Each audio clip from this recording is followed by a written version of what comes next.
Hello everyone, welcome to IS point. हम लोग यहाँ पे बात कर रहे हैं अपना सोशल जस्टिस के बारे में।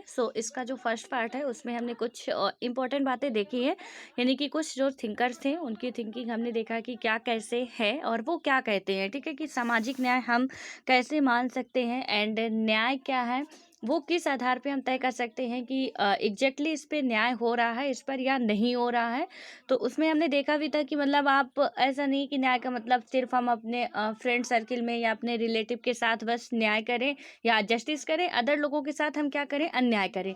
तो ये हमारा न्याय नहीं होगा। यहाँ पे सिर्फ और सिर्फ हम अपना नहीं देखेंगे, यानी एक पूरा समुदाय जो भी है, यदि उनका न्याय नहीं हो रहा हमारे द्वारा, हमारे परिवार में भले ही हम बहुत न्याय कर रहे हैं, फिर भी कहीं ना कहीं हम अन्याय के या अन्यायी के पात्र कहे जाने के पात्र होंगे, क्योंकि हमारे द्वारा वो काम गलत किए जा रहे हैं। ठीक है, तो अब इसमें हम बात करेंगे कि समान लोगों के प्रति समान बर्ताव कैसे रखा जा सकता है। जो कि समान लोग हैं, जैसे सपोज आप एक स्टूडेंट हो और आपके फ्रेंड भी एक स्टूडेंट है।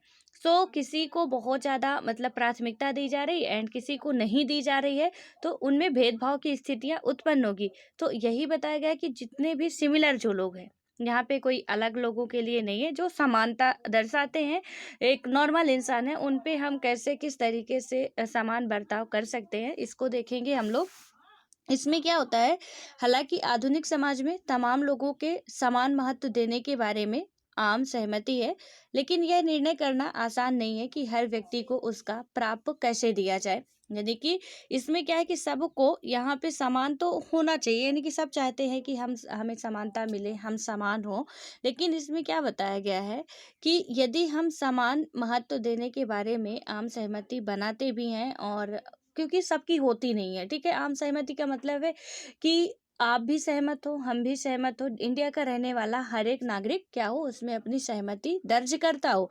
लेकिन यह निर्णय करना आसान नहीं है कि हर व्यक्ति को उसका प्राप्य या जो भी वो पाने का अधिकारी है, तो उसे कैसे दिया जाए। और इस संबंध में कई सिद्धांत पेश किए गए हैं।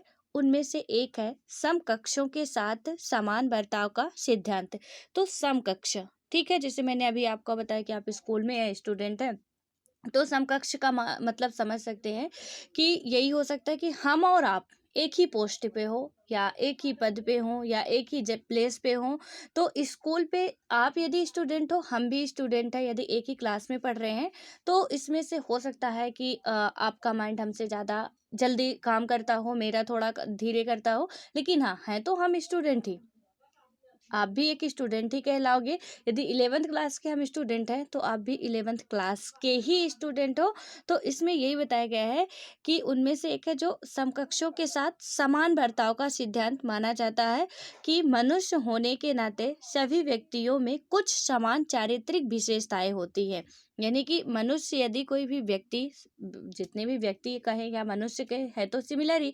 तो इसमें क्या बताया गया है कि कुछ चारित्रिक जो विशेषताएं होती हैं वो कहीं ना कहीं समान हमें दिखती हैं, और इसीलिए क्या करते हैं कि वे समान अधिकार और समान बर्ताव के अधिकारी हैं। यानी कि इसीलिए वे क्या है, समान अधिकार और समान बर्ताव, यानी कि समान अधिकार पाने के और समान व्यवहार दुर्व्यवहार जो भी हो रहा है, उन सभी के वो अधिकारी हैं। यानी कि क्लास में यदि आपके साथ अच्छे से पेश आया जा रहा, सो हमें भी वो चीज़ें चाहिए जो आपको मिल रही है। डजेंट मैटर कि आप यदि बहुत पढ़ने में आपका नंबर आ रहा, कुछ भी है कि आपका माइंड बहुत जल्दी काम कर रहा, सो आपको क्या होगा, परसेंटेज अच्छे आ सकते हैं, आपको प्राइज अच्छे मिल सकते हैं। तो उसमें हमारा बस नहीं कि हम कहें कि नहीं हमें प्राइज क्यों नहीं मिला, बिकॉज वो आपकी मेहनत है, मिल रहा, सो हमें प्रॉब्लम नहीं होगी। बट वहीं पे एक स्कीम कोई आ रही है, एक स्टूडेंट को मिल रही है, एक को नहीं मिल रही, तो वहाँ पे तो हमें ऑब्वियस प्रॉब्लम होनी है, क्योंकि स्टूडेंट आप भी हो, स्टूडेंट हम भी है। कहीं पे सपोज मान के चला जा रहा है कि कहीं पे फंक्शंस हो रहा है, बुलाया जा रहा है कि 11th क्लास के बच्चों को आना है, ठीक है, हम और आप दोनों ही 11th क्लास के बच्चे हैं। वहाँ पे बोला जा रहा है कि 11th क्लास के बच्चों को इस समारोह में शामिल होना है। अब आपके टीचर वहाँ पे डिवाइड कर दे कि बेटा सिर्फ आप जा सकते हो, ये नहीं जा सकती है। भाई वहाँ पे तो कोई ये नहीं था कि कोई आपके टॉपर बच्चों को आना है या आपके वीक बच्चे जो हैं उन्हें नहीं लेके आना है, कुछ उसमें तो डिफाइन नहीं किया गया था। लेकिन यहाँ पे उन्होंने हमें छांट के बाहर कर दिया और आपको बोला कि आप भी चल सकते हो वहाँ पे, ये नहीं जा सकते हैं। अब मेरा भी मन था उधर जाने का और मुझे नहीं ले जाया गया, तो कहीं ना कहीं मेरे साथ वो अन्याय कर रहे हैं, मेरे साथ वो दुर्व्यवहार कर रहे हैं। कि आपके साथ, क्योंकि हम समान अधिकार पाने के पात्र हैं। इसमें यही बताया जा रहा है कि हम न्याय कैसे कर सकते हैं, किसी के साथ भी समान व्यवहार कैसे रख सकते हैं। आज क्या होता है कि आज अधिकांश उदारवादी राजतंत्रों में कुछ महत्वपूर्ण अधिकार दिए गए हैं, और इनमें जीवन क्या होता है कि इनमें जीवन, स्वतंत्रता और संपत्ति के अधिकार जैसे नागरिक अधिकार शामिल है। यानी कि इनमें जीवन के जो भी हमारा स्वतंत्रता और संपत्ति के अधिकार जैसे जो भी नागरिक अधिकार हैं वो शामिल आप कर सकते हो कि हम यदि समान बर्ताव करना है तो किस तरीके से। तो इनमें मेन रखा गया कि आप स्वतंत्रता जो अधिकार हमारा मिला, संपत्ति का अधिकार जो मिला, उसे हम नागरिक अधिकार शामिल कर सकते हैं। संपत्ति का अधिकार पहले हमारा मौलिक अधिकार था, ठीक है। लेकिन अब आपको बताना है, आपके लिए ये होमवर्क है कि संपत्ति के अधिकार को हटा के अब वो किस आर्टिकल में रखा गया है। पहले कौन से आर्टिकल में था, देन अभी कौन से आर्टिकल में रखा गया है, और ये पहले क्या था, हमारा मौलिक अधिकार था, लेकिन अब ये कैसा अधिकार बन गया है, ये चीज़ें आपको बतानी है, ठीक है। और प्लीज़ क्वेश्चन समझा करिए पहले आप, उसके बाद आंसर दिया करिए। मैंने क्या पूछा है कि जो संपत्ति का अधिकार था ये हमारा क्या था, पहले फंडामेंटल राइट था, हमारा मौलिक अधिकार था। मैं इसे कई बार बता चुकी हूँ, आज कोई पहली बार आप नहीं सुन रहे हैं। हाँ, जिनकी पहली क्लास होगी वो शायद पहली बार ही सुन रहे होंगे, ठीक है। तो ये जो हमारा संपत्ति का अधिकार है, फंडामेंटल राइट से हटा के, उसका विवाद का जो भी मुद्दा था मैंने वो भी समझाया है, उसे हटा के क्या कर दिया गया है, किसी दूसरे आर्टिकल पे रख दिया गया, ठीक है। उस आर्टिकल का आपका नाम बताना है, मैं भी बता दे रही हूँ। ये जो संपत्ति का अधिकार था वो हमारा आर्टिकल 31 में आता था, मौलिक अधिकार के अंतर्गत ही आता था, ठीक है। लेकिन अब उसे जब दूसरे आर्टिकल में रखा गया तो आपको बताना किस भाग के किस आर्टिकल में है, एंड ये कैसा अधिकार है। पहले तो मौलिक अधिकार था, बट अब ये कैसा अधिकार रह गया है जो संपत्ति वाला है, क्योंकि अब इसमें हम न्यायालय में इसके लिए जाके चुनौती नहीं दे सकते कि हमारी किसी ने संपत्ति छीन ली, जितना भी है, तो वो न्यायालय, क्योंकि आए दिन ये केस हो रहे थे, इसलिए कहीं ना कहीं सरकार इसमें फंस रही थी और उसे हटाना ही उचित लगा कि हटा देना चाहिए। तो थोड़ा सा आप बताइएगा और क्वेश्चन समझ के ही आंसर, चाहे मैं पूछूं चाहे कोई भी पूछे, चाहे आप टेस्ट सीरीज लगा रहे हैं, हमेशा क्वेश्चन को समझिए, उसके बाद आंसर दीजिए। एक्साइटेड होके या ओवर कॉन्फिडेंस होके आंसर कभी भी मत दीजिए, और ये आपके लिए क्या होगा, बेनिफिशियल होगा, ठीक है। तो अब बात करती हूँ यहाँ पे जो हमारा ये बताया गया है कि इसमें संपत्ति का अधिकार जैसे कुछ अधिकारों को हम रख सकते हैं, और इसमें समाज के अन्य सदस्यों के साथ समान अवसरों के उपभोग करने का सामाजिक अधिकार और मताधिकार जैसे राजनीतिक अधिकार भी शामिल हो सकते हैं। अब इसमें आप और क्या कर सकते हो, किसी को समान बनाना है तो समाज के अन्य सदस्य जो भी हमारे समाज में रह रहे हैं, हम जिस कम्युनिटी में, वहाँ के जो भी हमारे अन्य सदस्य के साथ क्या है, समान अवसरों के उपभोग करने, कहीं पे भी हमें अवसर मिल रहा है समान जाए, ठीक है। जैसे मैंने अभी बताया ना कि कहीं समारोह हो रहा है, आपको ले जा रहे हैं, हमें नहीं ले जा रहे हैं, सो क्या होगा कि हमें कहीं ना कहीं ठेस पहुंचेगी हमारे दिल पे कि ऐसा क्यों किया गया हमारे साथ। तो इसमें से क्या होगा कि आप जहाँ भी समान अवसर हैं वहाँ उन सबको समानता दी जाए, पार्टिसिपेट करने की उन्हें छूट दी जाए।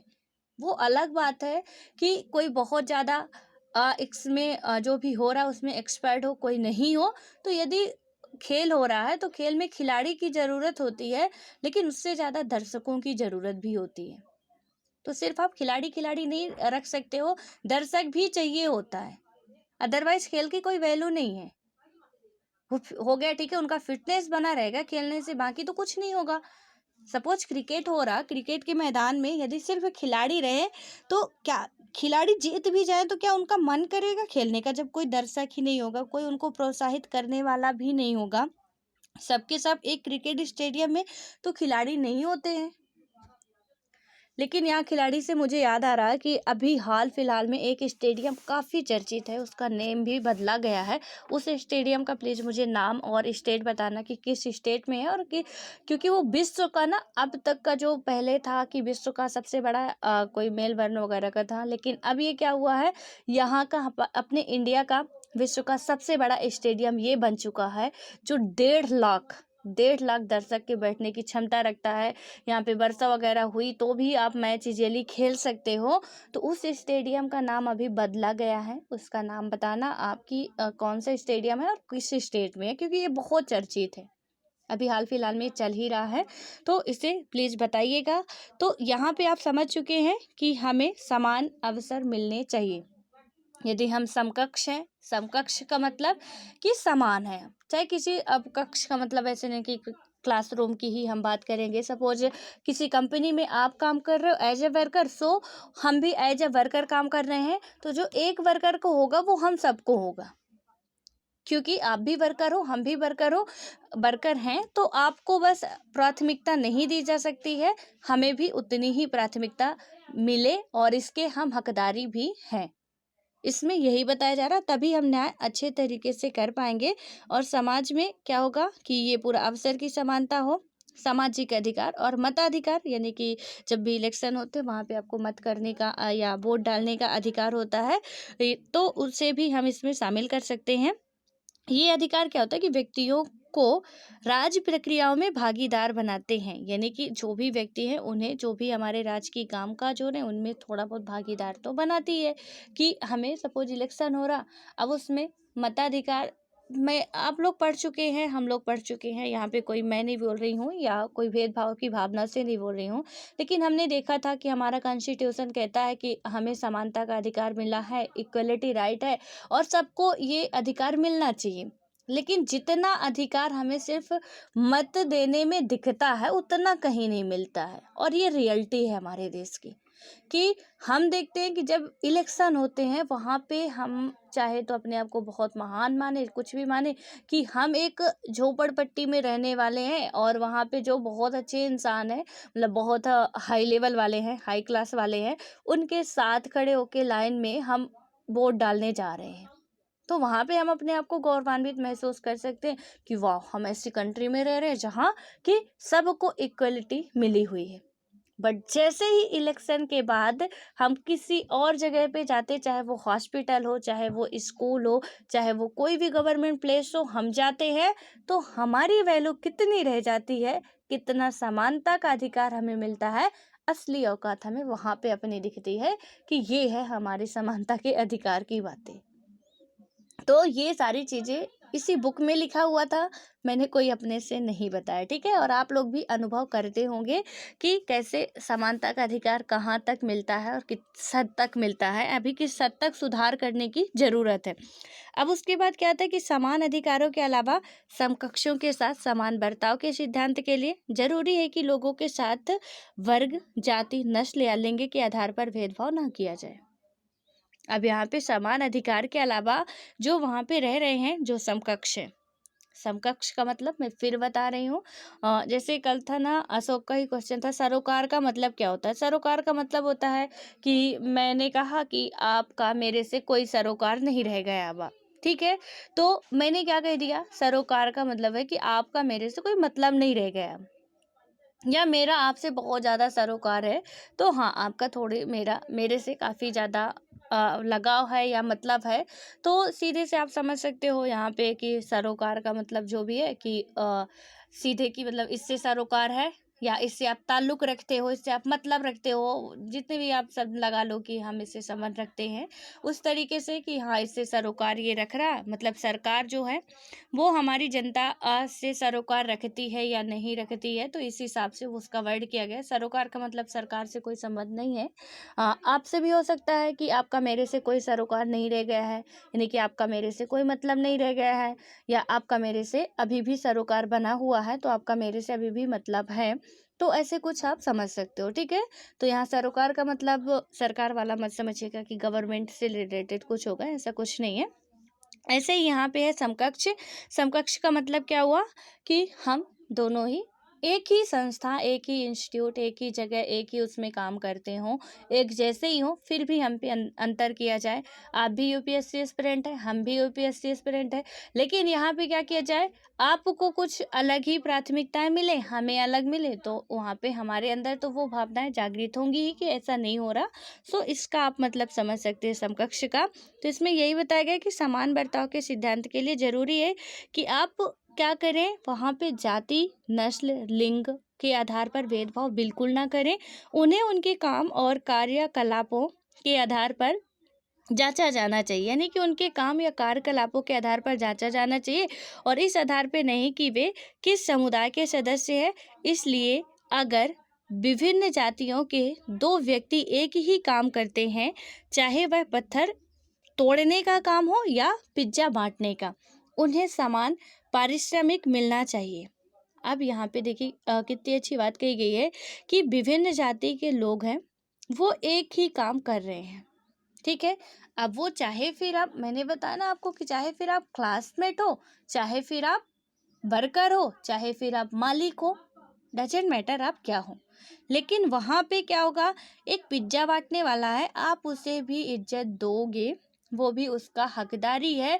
आप जब पिज्जा देने आता है, सपोज कुछ यहाँ बहुत ब्राह्मणवादी वाले होते हैं, हम उनका छुआ नहीं खाते, ये वो आज भी चलता है। अब वो पिज्जा देने आ रहा, क्या आप उससे पूछते हो कि बेटा आप किस कास्ट के हो, या भैया आप किस कास्ट से बिलोंग करते हो? नहीं पूछते हैं। उसने पिज्जा दिया, हम क्या करते हैं, उसे खोलते हैं, खा लेते हैं। हमसे मतलब नहीं वो किस कास्ट का, किस कैटेगरी से आता है, हिंदू है, मुस्लिम है, किस धर्म का है, हम ना तो पूछते उससे, ना जानने की कोशिश करते हैं। जिसका भी होगा, हमें पिज्जा खाने से मतलब है। तो यहाँ पे बहुत मानने वाले होते हैं, उनके घर में कोई आ जाए तो बिना मतलब चाहे तो देंगे, लेकिन कुछ उनके लिए अलग से ही बर्तन रखते हैं कि हम आएंगे तो दे देंगे। लेकिन यहाँ पे जब कोई पिज्जा बांटने वाला आता है, ना तो आपको ये हक है और ना ही आप ये करते हो। बिल्कुल आपको ये हक नहीं है। आप उसे पूछे कि भैया आप किस कास्ट से आते हो, या जो भी आपके लगे, जो भी आप कहना चाहें। तो क्योंकि क्या होता है ना कि हमारे इंडिया में वो रिस्पेक्ट से बात करना एक अच्छा माना जाता है कि हाँ, हमें हमेशा सबसे रिस्पेक्ट से ही बात करें, और हम कोई ना कोई रिश्ता बना लेते हैं, भैया चाचा दीदी जो भी है, तो उससे बात करते थोड़ा अपनापन सा फील होता है, और यही इंडिया वालों की खासियत होती है। इंडिया में बहुत सारी खूबसूरतियाँ हैं, तो बुराइयां तो हर जगह होती हैं, लेकिन उनमें अच्छाई ढूंढने की कोशिश करना चाहिए। बुराइयां ढूंढेंगे तो हम खुद ही बुरे हैं, तो कितना बुरा ढूंढेंगे, अपने आप को ही देख लें, वही काफ़ी है। तो इसमें ये सारी चीज़ें बताई गई है, और उसमें ये भी बताया गया है कि सपोज ये काम करते हैं कंपनी में भी, तो कंपनी मालिक को भी क्या करना चाहिए कि चाहे ब्राह्मण कुल का हो, या यानी कि जो भी उच्च कुल का वर्ग, ब्राह्मण नहीं कह सकती, जो भी उच्च वर्ग अपने आप को मानते हो, उस कुल से आता हो, या तो इसमें बात करें कि किसी अदर कास्ट से बिलोंग करता वो, तो वहाँ पे जो कंपनी मालिक है उन पे भेदभाव नहीं कर सकता पेमेंट को लेके कि ये अच्छी कास्ट से बिलोंग करते हैं, हम इसे क्या करेंगे, अच्छा पेमेंट देंगे, तुम अच्छी कास्ट से बिलोंग नहीं करते, तुम्हें अच्छा पेमेंट नहीं देंगे। वो कंपनी मालिक ऐसा नहीं कर सकता है। क्यों नहीं कर सकता? क्योंकि वो जो समानता पाने का हकदारी है, वो भी देश का नागरिक है। और सबसे बड़ी बात कि देश का नागरिक है, जो भी है वो सेकेंडरी मैटर है, बट यहाँ पे जो है कि वो समान काम कर रहा, कोई जो हाई कास्ट वाला है वो कोई तीर नहीं मार रहा, अलग से काम उतना ही कर रहा है जितना ये कर रहा है। तो इसमें से कोई अंतर करने की बात ही नहीं है, जितना काम हो रहा उस हिसाब से आप उसे दो, सिंपल सा है। यानी इसमें आप भिन्नता मत रखो, सीधे तौर पे उन्हें क्या होता है, पारिश्रमिक समान मिलना चाहिए। यदि किसी काम के लिए एक व्यक्ति को 100 रुपए और दूसरे व्यक्ति को 75 रुपए सिर्फ इसलिए मिलते हैं क्योंकि वे भिन्न जातियों के हैं, तो यह अनुचित और अन्यायपूर्ण है। यानी कि आपको यहाँ पे सपोज आप मान के चलिए कि आप एक हाई कास्ट से आते हो, ठीक है, अच्छे वाले कास्ट से आप आ रहे हो, मैं एक निम्न कास्ट से आती हूँ। इसमें क्या किया गया कि हम दोनों ही एक कंपनी में काम कर रहे हैं, और आपको इसमें क्या किया कि आपको 100 रुपीज़ दे रहा, मेरे को वही कंपनी मालिक 75 रुपीज़ दे रहा, जबकि काम क्या है, आपके जैसा ही सेम और आपके साथ ही सेम काम हम कर रहे हैं। कोई डिफरेंस नहीं। यदि पिज्जा आप ले जाके पार्सल दे रहे हो, हम भी वही काम कर रहे हैं, हम भी ले जाके दे रहे हैं। बस अंतर सिर्फ इतना है कि आपकी कास्ट जो समाज में मानी जाती है कि अच्छी है, आप उससे हो, और हमारी थोड़ी निम्न क्वालिटी वाली है। एंड हमें क्या किया जा रहा है, यहाँ पे ये पेमेंट में कटौती की जा रही है सिर्फ हमारी कास्ट की बदौलत। तो इसमें क्या किया जा रहा, हमें तो लगेगा ना कि हमारे साथ अन्याय किया जा रहा है, क्योंकि काम भी हम सेम कर रहे हैं। कोई आप वहाँ पे बहुत अच्छा महान काम नहीं कर रहे हो कि जो हम नहीं कर पा रहे हैं, वही सारा काम है, वही सारी चीज़ें हैं, उतने ही घंटे काम कर रहे हैं, तो फिर पेमेंट हमें क्यों मिल रही है? तो यहाँ पे हमारे साथ वो क्या कर रहे हैं, अन्याय कर रहे हैं। अब आई होप कि आपको ये समझ में आ चुका होगा। उसके बाद क्या होता है, यदि स्कूल में पुरुष शिक्षक को महिला शिक्षक से ज़्यादा वेतन मिलता है तो यह फ़र्क भी नाजायज़ और गलत होगा। यानी कि इसमें पुरुष शिक्षक को महिला शिक्षक से, मैंने आपको कल सस्टेनेबल डेवलपमेंट गोल जो 17 थे उन्हें लिखने के लिए बोला था। आप में से किसी का कमेंट नहीं आया कि हम लिख चुके हैं, और आप लिखवा दीजिए ये भी, क्योंकि मैंने बोला था कि आप जब बोलेंगे कि मुझे नहीं मिल रहा तो मैं आपको लिखवाऊंगी। लेकिन अब मैं समझ रही हूँ कि आप लिख चुके हैं। तो इसमें आपको बताना gender equality sustainable development goal कौन सा है। जैसे 1 2 3 4 तक तो हम बता चुके थे आपको कि क्या है। अब आता है कि जेंडर इक्वलिटी जो है वो हमारे किस सस्टेनेबल डेवलपमेंट गोल में बात की जा रहा है, यानी लैंगिक समानता की बात जो है वो किस डेवलपमेंट गोल में बात किया जा रहा है। यानी कि 5 6 7 8 9 10 SDG 5 SDG 6 SDG 7। तो इनमें से मैंने ऑप्शन भी दे दिया। अब आपको एक बताना है कि किस उसमें आता है हमारा जेंडर इक्वलिटी वाला। ठीक है। और यदि नहीं लिखे तो मैं आज फिर बोल रही हूँ, आप बता सकते हैं कमेंट बॉक्स में, मैं पूरा ये पढ़ाना छोड़ के पहले आपको वो लिखवा दूंगी। लेकिन प्लीज इसे लिख लीजिए, बहुत इंपॉर्टेंट है। तो आपको ये लिखना ही पड़ेगा, क्योंकि आप कहीं भी कुछ भी आंसर वगैरह दे रहे हैं, आप लिखेंगे सस्टेनेबल डेवलपमेंट गोल पाने के लिए हमें ये चीज़ें अचीव करनी होगी। और जब पता नहीं होगा हमें तो हम क्या लिखेंगे। 17 है, बहुत ज़्यादा नहीं है। धीरे धीरे करके मैं याद कराने की आपको गारंटी लेती हूँ। जैसे हमारे 4 कंप्लीट हो चुके हैं, आज हम फिर उसमें बात कर लेते हैं। हमारा पहला क्या है, जो सस्टेनेबल डेवलपमेंट गोल है वो हमारा पहला वाला जो है वो बात करता है नो पॉवर्टी, यानी कि गरीबी खत्म करने की बात करता है। SDG सेकंड जो हमारा वो क्या बात करता है, नो हंगर, यानी 2 मिनट में मैगी बनती है। आप ऐसे याद रख सकते हो, 2 मिनट में मैगी बनती है, भूख खत्म हो जाती है। तो जो हमारा 2 ये सस्टेनेबल डेवलपमेंट गोल 2 है वो क्या बात करता है, नो हंगर की बात करता। और उसके बाद आता है हमारा सस्टेनेबल डेवलपमेंट गोल आता है 3 में क्या होता है, हेल्थ से रिलेटेड है। ठीक है।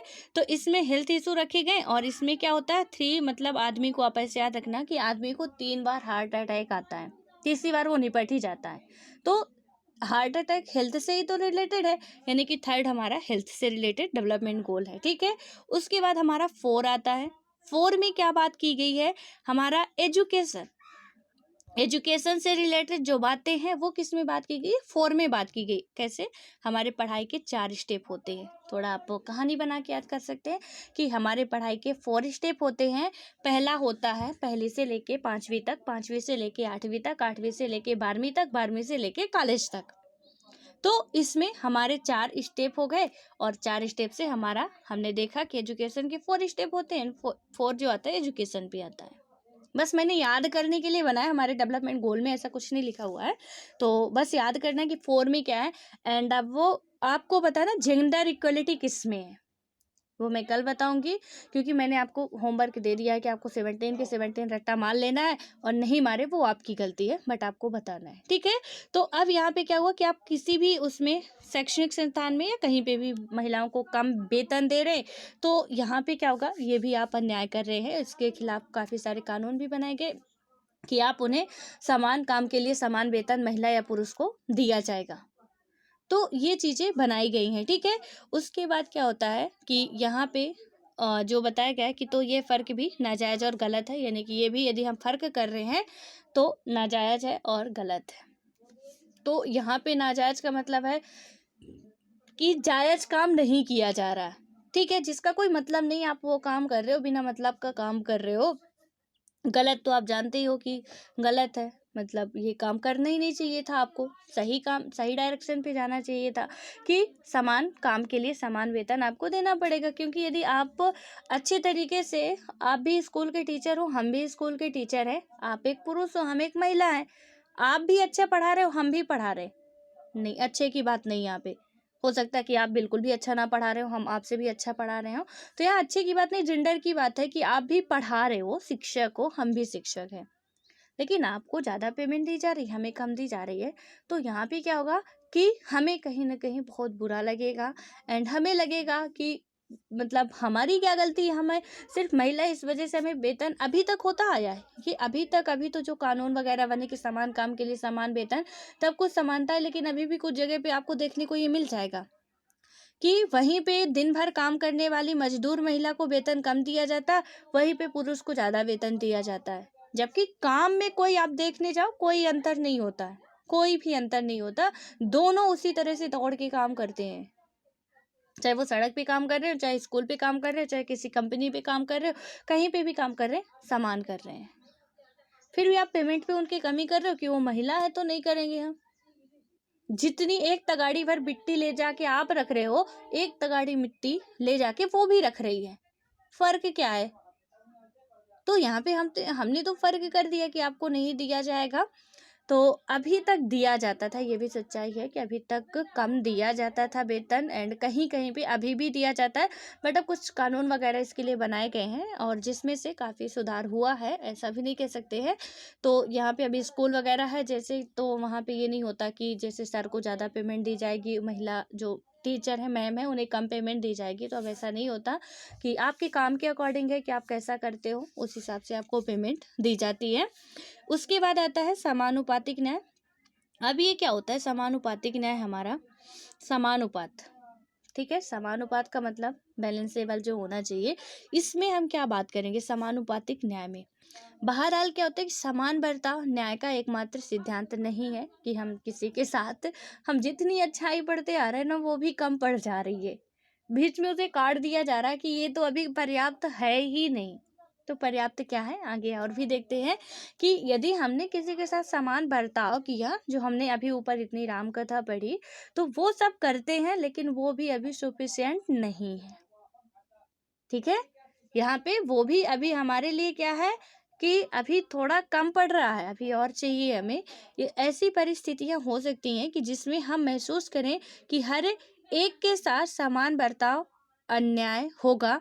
मसलन अगर आपके स्कूल में यह फैसला किया जाए कि परीक्षा में शामिल होने वाले तमाम लोगों को बराबर अंक दिए जाएंगे, इसे ध्यान से सुनिएगा, ठीक है, कि आपकी स्कूल है, आपकी स्कूल में क्या फैसला किया जाता है कि जितने भी एग्जाम में शामिल होंगे, जो भी पार्टिसिपेट मेंबर होंगे, उन्हें क्या किया जाएगा, तमाम लोगों को, जितने भी लोग हैं, तमाम मतलब सभी लोगों को, ठीक है, तो तमाम लोगों को क्या किया जाएगा, बराबर अंक दिए जाएंगे, क्योंकि सब एक ही स्कूल के विद्यार्थी हैं और सब ने एक ही परीक्षा दी है।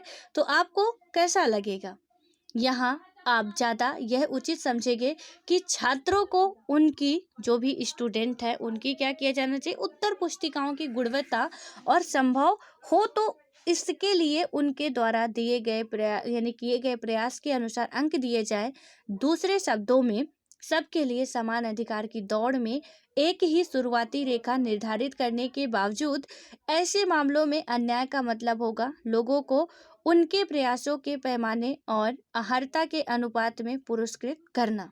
अब यहाँ पे आप देखिए क्या बात की गई है, यानी कि इसमें सपोज मान के चलिए, जितनी अभी हालांकि आप समझ चुके हैं कि हम एग्जाम दे रहे हैं, स्कूल में है। अब स्कूल में कोई कह दे कि जो बच्चा पढ़ रहा उसे भी उतना ही अंक दिया जाए, जो नहीं पढ़ रहा कुछ भी नहीं लिख रहा उसे उतना ही अंक दिया जाए। एक तरफ यहाँ पे हम तो समानता की बात कर रहे हैं, लेकिन क्या आपको लगता है कि इससे कितना भला होने वाला है? जरा आप खुद से सोचिए कि इससे कितनी भलाई होने वाली है। सपोज यूपीएससी घोषणा कर दे कि जितने भी स्टूडेंट जो हैं वो एग्जाम दे रहे हैं, कुछ भी हो जाए किसी भी हालत में हमें सबको पास करना ही करना है। मुझे अदर गवर्नमेंट की पता नहीं, एमपी गवर्नमेंट में एक बार किया गया था, अभी भी है कि आपको किसी भी हालत में कक्षा 8 तक के बच्चों को पास करना है, चाहे वो पढ़े चाहे ना करे। हाँ, वहाँ पे ये पास करना है, ठीक है। मार्कशीट ऐसे बनती, कुछ उसमें नंबर वगैरह का कुछ पता नहीं चलता है। तो यहाँ की सरकार जो की कि आपको किसी भी हालत में पास करना है। अब बच्चों को पता चल गया कि भैया हम पढ़ेंगे तो भी पास होने वाले हैं, नहीं पढ़ेंगे तो भी पास होने वाले हैं। पहले था ना कि आपको बोर्ड एग्जाम देने पड़ते थे, एमपी बोर्ड का ही, कि मतलब वो क्लास 5th का है तो उससे भी आप कहीं दूसरी जगह एग्जाम होगा, दूसरी जगह कॉपियाँ चेक होगी, उसमें काफ़ी ज़्यादा बच्चे फेल होते थे। और उस टाइम की पढ़ाई, हमारे पापा लोग जब पढ़े हैं, आपके पापा लोग वहाँ पे जब वो पढ़ाई करते थे, आज का हमारा कॉलेज भी कम पड़ जाता है उनके 8वीं कक्षा तक की पढ़ाई के सामने। तो समझ लीजिए कि वहाँ पहले के एजुकेशन लेवल उतना ज़्यादा डेवलप तो नहीं था, बट बहुत अच्छा था। वहाँ पे ऐसा कुछ नहीं था कि भैया आपने कुछ पढ़ा नहीं लिखा नहीं, आपको बस पास करना किसी भी हालत में और आप पास कर दो। तो सिचुएशन कहीं ना कहीं खराब हो जाएगी। क्यों? क्योंकि फिर हम पढ़ना ही छोड़ देंगे कि क्यों फालतू का मेहनत करना जब पास ही हो रहे हैं सबके सब। तुम पढ़ रहे हो, तुम्हारे भी उतने आ रहे हैं, हम पढ़ रहे हैं, हमारे भी उतने आ रहे हैं, हमारे जो भी और दोस्त हैं वो पढ़ रहे हैं, उतने आ रहे हैं। क्या मतलब पढ़ने का? एंजॉय करो, बढ़िया मस्ती करो, घूमते भागते रहो, अपना पास तो होना ही है। तो फिर इससे सिचुएशन खराब हो सकती है। और इसमें बताया गया कि यदि ऐसा किया जाता है तो कहीं ना कहीं ये गलत है। एग्जाम्पल के लिए समझाया गया है कि आपके स्कूल में यदि ऐसा किया जा रहा है तो आप खुद नहीं चाहेंगे, खुद आप नहीं चाहेंगे। क्योंकि यदि आप एक अच्छे ब्राइट स्टूडेंट है तो आपको लगेगा कि यदि मैं इतनी मेहनत कर रहा हूँ तो इसमें से क्या किया जाए, जो हमारी नोट कापियाँ हैं उनका मूल्यांकन किया जाए, हमने जो उसमें लिखा है हमें उसके मार्क्स दिए जाएं। एंड आपको बहुत प्राउड फील होगा कि हमने खुद लिखा, खुद की मेहनत से इतने नंबर या इतने अंक हमारे आए हैं। एंड आप गर्व से बात भी कर सकोगे। एंड आपका पढ़ाई में भी मन लगेगा, कंपटीशन बढ़ेगा कि आप चाहते हो कि मैं सबसे आगे आऊँ, दूसरा चाहता मैं सबसे आगे आऊँ। और सबसे आगे आने का तरीका फिर हमारे पास क्या रह जाएगा कि हमें पढ़ना होगा, हमें मेहनत करनी होगी, तभी हम सबसे आगे आ सकते हैं। अदरवाइज तब इक्वल हो जाएंगे। तो ना तो आप चाहोगे कि भाई हमारे भी कोई मेहनत करने का फायदा नहीं, इसके भी कोई मेहनत करने का फायदा नहीं, जाने दो, जैसे हो रहा चलने दो, कर लेते हैं, क्या दिक्कत है, पढ़ना क्या है, कुछ भी कॉपी में लिखाएंगे, हम तो पास तो होना ही है, हमारी सरकार ने ऐसा कर दिया है। तो ऐसा यदि है तो हम समानता इसे नहीं कह सकते हैं, या हम इसे न्याय नहीं कह सकते। बच्चों के साथ ये घोर अन्याय हो रहा है। मेरी एमपी सरकार ने ऐसा किया तो मैं तो खुद कहती हूँ कि बच्चों के साथ घोर अन्याय हो रहा है। आकचार तक कि बच्चों की, गवर्नमेंट स्कूल के जो बच्चे हैं, एमपी गवर्नमेंट ने ऐसी योजना लाई कि उन्हें अब पास ही करना है। उन बच्चों से किताब नहीं पढ़ते बनती हिंदी की, एमपी के बच्चों की मैं हालत बता रही हूँ कि जब उसने ऐसा किया, गवर्नमेंट स्कूल के जितने भी बच्चे, मैं प्राइवेट स्कूल की बात नहीं कर रही हूँ, वहाँ पे थोड़ा बहुत तो कड़ाई होती है, लेकिन गवर्नमेंट स्कूल में क्या है कि आपने ऐसी स्कीम ला दी, अब यहाँ पे उनका तो किसी तरीके से भी पास होना नामुमकिन ही है। यानी कि वो पास तो हो जाते हैं, उनसे कुछ बनना मतलब आप हिंदी की किताब खोल के रख दो कि बेटा आप पढ़ो इसे, तो वो कटाकट नहीं कर सकते हैं कि सीधे बिना रुके नॉन स्टॉप वो किताब को पढ़ के जल्दी से खत्म कर देगा। 4 का बच्चा नहीं पढ़ पाता है। एंड जब वो आगे जाता है तो उसका आप समझ लीजिए कि विकास क्या होने वाला है, क्योंकि पहले से तो उसे था कि हम पास हो जाएंगे। तो कोई मानता हो चाहे ना मानता हो, लेकिन मुझे जो लगता है कि ये काम जो है वो सरकार हालांकि अपने हिसाब से करती है, सोच समझ के ही करती होगी। क्योंकि क्या होता है ना, जब रिजल्ट आता है तो फिर बच्चे तो पढ़ते नहीं है, उसके बाद सुसाइड करने की ज़्यादा कोशिश करते हैं। यहाँ पे भी अभी जितना 10th और 12th है, बोर्ड है, उसे बोर्ड एग्जाम जब देने जाते हैं, वहाँ पे जब रिजल्ट आता है तो पता चलता है कि आज इसने सुसाइड कर लिया, इसने सुसाइड कर लिया, इसने सुसाइड कर लिया। तो वहाँ पे जब तक पढ़ाई करने का टाइम होता है तब तक क्या करते हैं कि थोड़ा सा इस लड़की को भी या इस लड़के को भी देख ले, इससे भी बात कर ले, उससे भी बात कर ले, थोड़ा गोल गप्पे ज़्यादा खा लें या गप्पे ज़्यादा मार लें, और उसके बाद रिजल्ट आता है तो हम सुसाइड करते हैं।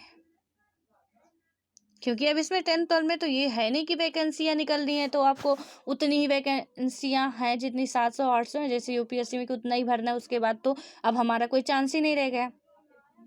और यहाँ की मैं एजुकेशन सिस्टम की बात करूँ, खुद अपने एमपी की, इसमें से मतलब इतना मुझे अदर स्टेटों का तो पूरा खैर इतना आइडिया नहीं है। यहाँ मैं जहाँ रह रही हूँ मैं वहाँ की बात कर रही हूँ कि यहाँ पे यदि आप 10th पास नहीं हो रहे हो, रुक जाना नहीं।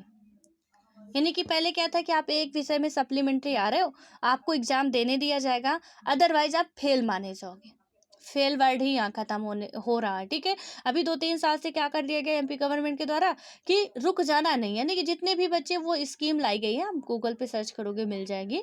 उसके तहत क्या है कि बच्चे जो हैं वो पढ़ें। तो यानी कि एक सब्जेक्ट में आप सप्लीमेंट्री आ रहे हो तो आप एग्जाम दोगे, 2 आ रहे हो 2 में भी आपको एग्जाम देना, 3 आ रहे हैं, यदि सातों जो भी 6-7 विषय लग रहे हैं सब पे आ रहे हो 10th और 12th में, तो आपको फेल माना जाएगा। अदरवाइज आपको क्या, यदि एक भी सब्जेक्ट आपका रह जा रहा है, आप पास हो रहे हो, तो अदर सब्जेक्ट जो है उनमें आप सब में क्या करोगे, दोबारा एग्जाम दोगे और पास हो जाओगे। जैसे वो कॉलेज का सिस्टम होता था कि कॉलेज में आप एक सेमेस्टर में आपका यदि बैक लग गया है, या एक सेमेस्टर के एक सब्जेक्ट में आपका बैक लग गया है तो क्या होता था कि हम अगले सेमेस्टर में चले जाते थे और जो सब्जेक्ट में बैक लगा है उसका हम पेपर देते रहते थे जब तक पास नहीं होते थे। भाई कॉलेज वाला सिस्टम अब यहाँ पे आ गया।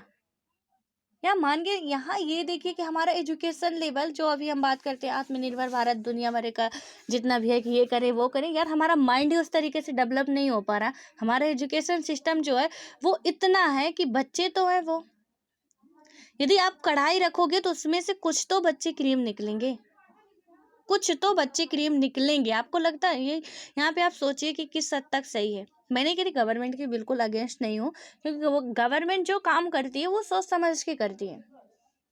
यहाँ पे काफ़ी सारी कमेटियाँ वगैरह बैठाई जाती है, हमने देखा भी है कि एक यदि एक्ट पारित करना है तो किस तरीके से होता है। तो यहाँ पे ये बिल्कुल नहीं कह सकते, उन्होंने भी सोचा समझा होगा, किया होगा।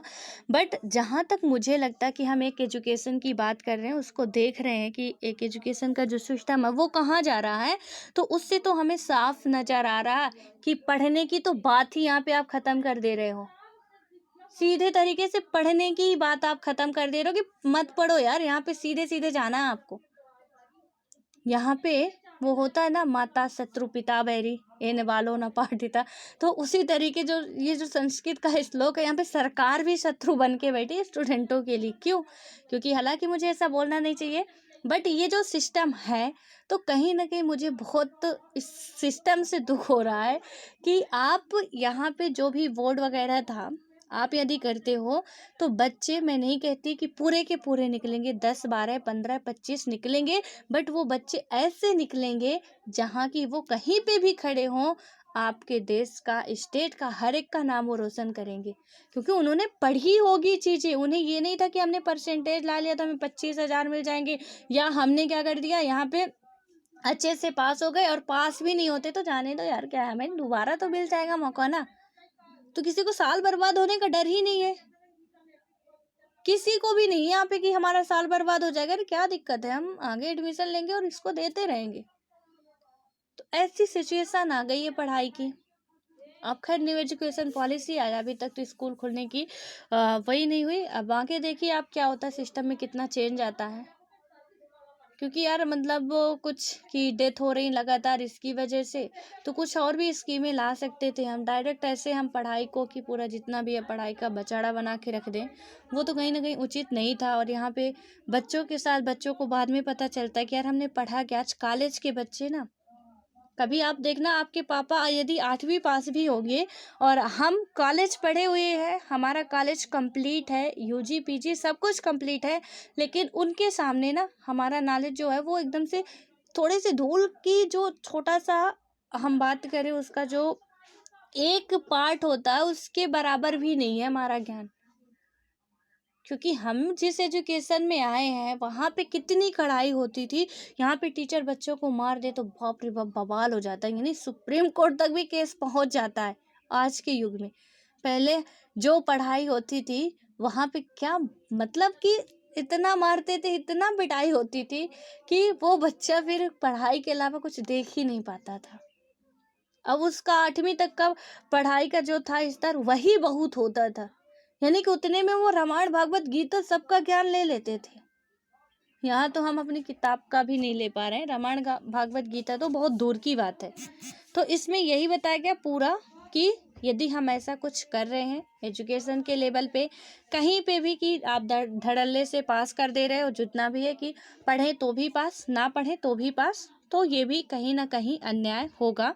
और उसके बाद इसमें आता है, अधिकांश लोग सहमत होंगे कि यूँ तो लोगों को समान काम का समान दाम मिलना चाहिए, यानी कि बहुत से लोग होंगे कि चलो समान काम कर रहे हैं, कोई भी समान दाम मिले, लेकिन किसी काम के लिए वांछित मेहनत, कौशल, संभावित खतरे आदि कारकों को ध्यान में रखते हुए अलग अलग काम के लिए अलग अलग पारिश्रमिक का निर्धारण उचित और न्याय संगत होगा। हाँ, ये बात हो सकती है कि अलग अलग काम के लिए आप अलग अलग पेमेंट दे रहे हो, कि सपोज आपका काम बहुत अच्छा है, आपको कुछ ज़्यादा पेमेंट मिल रही है, और हमारा काम थोड़ा सा मतलब हम आपसे सही नहीं कर पा रहे हैं, या कुछ अलग है, दूसरा है जहाँ पे ज़्यादा मेहनत भी नहीं है, वहाँ पे मेरे को कम पेमेंट भी दे रहे हैं, तो कोई बात नहीं। लेकिन हम और आप सेम काम कर रहे हैं, वहाँ पे हमें सिर्फ जेंडर की वजह से कम पेमेंट दे रहे हैं, तो वहाँ पे फिर वो बहुत बड़ी बात हो जाएगी। लेकिन यदि अलग अलग काम है, आप ज़्यादा पेमेंट दो कम पेमेंट दो, उससे फिर हमें फ़र्क नहीं पड़ता है, क्योंकि फिर वो काम हम ये समझ लेते हैं कि आपका वो काम ही है, आप इतनी मेहनत कर रहे हो, आप उसके हकदार हो। यदि हम भी करेंगे तो हमें भी मिलेगा, तो हमें इसमें कोई एतराज़ नहीं होगा। एतराज़ तो तब होता है जब हमें आपके साथ ही काम कर रहे हो लेकिन हमें उतना ना मिले। और क्या होता है कि अगर हम इन मानदंडों का इस्तेमाल करें तो हम पाएंगे कि हमारे समाज में कुछ कामगार तबकों को ऐसे कारकों के मद्देनजर निर्धारित पारिश्रमिक नहीं मिलता। उदाहरण के लिए खनिकों और यहाँ पे क्या है, कुशल कारीगरों, जो भी हमारे मतलब खुदाई करने वाले होते हैं, जो भी कारीगर होते हैं, पुलिसकर्मी होते हैं, तो ये जैसे कभी कभी क्या होता है, खतरनाक लेकिन सामाजिक रूप से उपयोगी पेशों में लगे लोगों को सदैव वह पारिश्रमिक नहीं मिलता जो समाज में कुछ अन्य लोगों को होने वाली कमाई की तुलना में न्यायोचित हो। समाज में क्या होता है कि न्याय के लिए समान बर्ताव के सिद्धांत का समानुपातिकता के सिद्धांत के साथ संतुलन बैठाने की जरूरत है। तो यहाँ पे अब आप समझ चुके हो कि संतुलन का जो हमने पढ़ा इसको कि समानुपातिक न्याय वो कैसे होता है। ठीक है, ये स्कूल की एग्जाम्पल से तो आप बखूबी समझ चुके होंगे, या जो काम कर रहे हैं वर्कर से उनके एग्जाम्पल से, कि हमें कहाँ पे कितना न्याय चाहिए और किस हिसाब से चाहिए। अब आता है हमारा कि विशेष जरूरतों का विशेष ख्याल, कैसे विशेष ज़रूरतें हैं और कैसे उनका विशेष ख्याल रखा जा सकता है, इसको हम लोग अपने नेक्स्ट वीडियो में बात करेंगे। और यहाँ पे अशोक का एक क्वेश्चन था, अखिल भारतीय समुदाय। अखिल भारतीय समुदाय क्या होता है, ये कुछ ऐसा नहीं कि क्या होता है क्या नहीं होता है। यहाँ पे क्या होता है कि जब पूरे भारत के लोग मिलके बनाए, क्योंकि आपको पता है कि हर एक लोग पहले क्या था कि जो भी जिसका भी मन करता था वही बना लेता था, कम्युनिटी बना लेता था। तो ऑल इंडियन कम्युनिटी इसे हम कहते हैं, इंग्लिश में बात करें ऑल इंडियन कम्युनिटी। एंड इससे समझ में आपको आ रहा है, शायद अखिल वर्ड नहीं समझ में आ रहा था तो उसको जब भी ना समझ में, हिंदी ना समझ में, ना सीधे इंग्लिश ट्रांसलेट कर लिया करो आप, क्योंकि इंग्लिश कुछ ऐसी होती है जो हिंदी से भी इजी हो हमें समझने में कर देती है कि हम उसे इजीली समझ पाए। तो जो हमारा अखिल भारतीय समुदाय है या ऑल इंडियन कम्युनिटी है, उससे सीधा है कि हम कोई समुदाय बना रहे, जैसे हम एक किसान संगठन बना रहे, किसान समुदाय बना रहे, किसान बस शामिल हो गए। ठीक है, अब उसे अखिल भारतीय किसान समुदाय हम बना सकते हैं, यानी कि पूरे भारत के लोग उसमें शामिल हो। हमारा अखिल भारतीय किसान यूनियन बन चुका है, यानी पूरे भारत के समुदाय, ऑल ओवर इंडिया के लोग उसमें शामिल हों। एंड ऐसे ही जो हमारा अखिल भारतीय समुदाय था, उसमें भी क्या था, जो बनाया गया था उसमें सिर्फ एक के लिए होता तो उसका कुछ और नाम दिया जाता, लेकिन पूरे भारत के लिए था।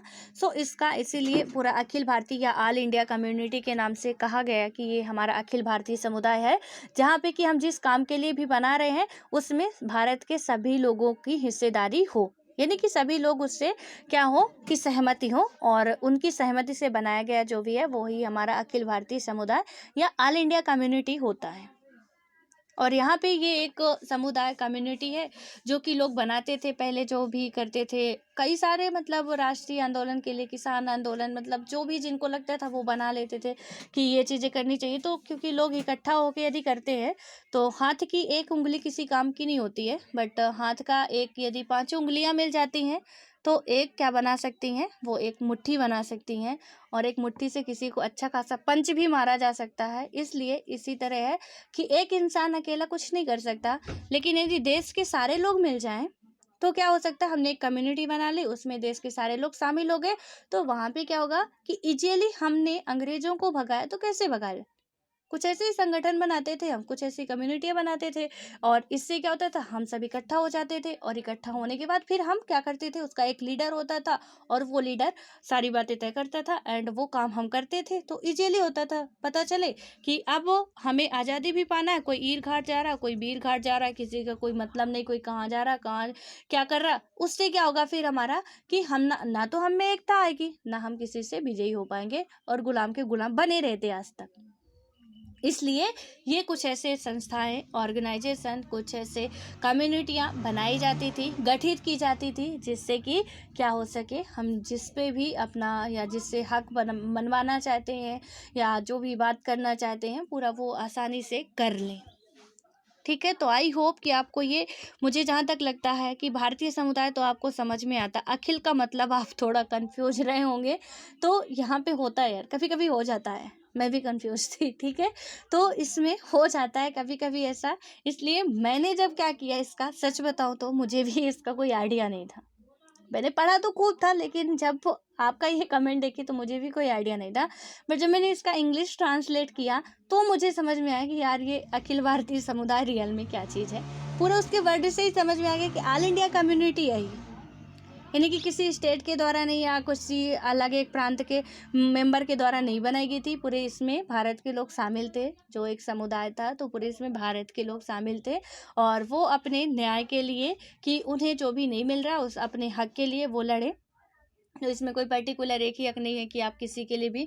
तो यहाँ पे अखिल भारतीय किसान समुदाय भी बनाया जा सकता है, अखिल भारतीय मजदूर संघ भी बनाया जा सकता है। तो इसमें कोई एक नहीं है कि सिर्फ आप एक बना सकते हो। ठीक है, तो आई होप कि आपको ये समझ में आ गया होगा। एंड ये सच्चाई है कि हर चीज़ किसी एक को नहीं पता होती है, ना तो कोई इतना माइंडेड है, ना कोई इतना जीनियस है कि सारी चीज़ें उसे पता होगी। ठीक है, आपको क्या लगता है कि मैं पढ़ा रही हूँ तो मुझे सारी चीज़ें आती हैं? मुझे भी बहुत सी चीज़ें गूगल करनी पड़ती हैं। तो इसमें से हम सब एक जैसे हैं, कोई महान नहीं है। बस इतना मान के चलिए, जो भी है हम हैं। बस घमंड नहीं आना चाहिए, ईगो नहीं आना चाहिए, लेकिन हाँ, कि हम ये ना मान के चले कि सामने वाला हमसे बहुत स्ट्रांग है। एंड कभी अपने दुश्मन को कमज़ोर भी नहीं मानना चाहिए। तो दोनों मान के चलना चाहिए। एंड मेरा एक ही नारा है, सब बैलेंस में रहो यार, ना ज़्यादा करो ना कम करो, उतने में अपनी लाइफ चंगी भली चलती है, उससे ज़्यादा हमें क्या करना है। ठीक है, सो मिलते हैं आप नेक्स्ट वीडियो में। और यहाँ पे विशेष ज़रूरतों का विशेष ख्याल और रसों का यदि फिर से आपको नहीं समझ में आया हो, मैं फिर से बताऊँगी। क्योंकि मुझे जितना मैंने आपको बता दिया कि मुझे तो पहले हिंदी नहीं समझ में आई इसकी। अखिल भारतीय समुदाय मैंने पढ़ा था, लेकिन मुझे ये अखिल नहीं समझ में आया क्या होता है। जब मैंने इसका इंग्लिश ट्रांसलेट किया तो थोड़ा सा मैंने माइंड लगाया कि ऐसा हो सकता है। और आपको यदि कहीं पे इसके बारे में कुछ और मिल रहा, तो प्लीज़ आप कमेंट बॉक्स में कमेंट करके मुझे ज़रूर बता दीजिएगा। क्योंकि यार इसमें मैंने बताया ना, कोई भी बड़ा महान नहीं है, किसी को भी नहीं पता हो सकता, ये सच्चाई है। तो यदि आपको भी कुछ इसके बारे में मिल रहा है, यदि मैं गलत भी बता रही हूँ, आप प्लीज़ इसका, यदि आपको कहीं पे मिल रहा है, आप बता सकते हैं कि आपके हिसाब से ये क्या है। और आप में से कोई भी जिन्हें लगता हो वो प्लीज़ कमेंट में कमेंट कर दीजिएगा, ताकि मुझे भी उसकी जो भी है वो पता चल जाए। ठीक है, मुझे जितना पता चला मैंने बता दिया, आप भी बता सकते हैं, इसमें कोई इशू नहीं है। सो ऑल द बेस्ट, अब मिलते हैं हम लोग नेक्स्ट वीडियो में।